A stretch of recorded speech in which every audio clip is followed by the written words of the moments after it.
My colleagues, I have worked since the first week of this session when we were sworn in January to avoid being where we are right this moment. But 2 days after we were sworn in, the Treasury Secretary sent us a letter asking us to increase the debt ceiling. I immediately responded by saying we would not increase the debt ceiling without serious cuts in spending and serious reforms to the way we spend the people's money.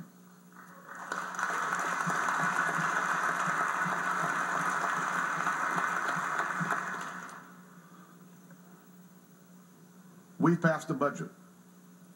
The other body's been over 800 days and still no budget, no plan.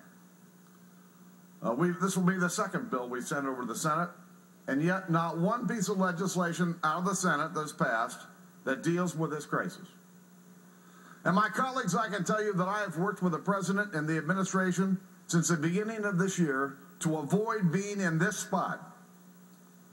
I have offered ideas. I've negotiated.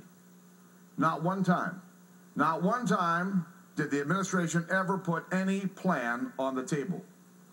All they would do was criticize what I put out there. I stuck my neck out a mile to try to get an agreement with the President of the United States. I stuck my neck out a mile.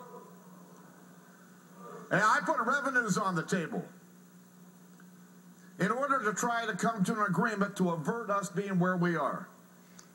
But a lot of people in this town can never say yes. A lot of people can never say yes. This House has acted.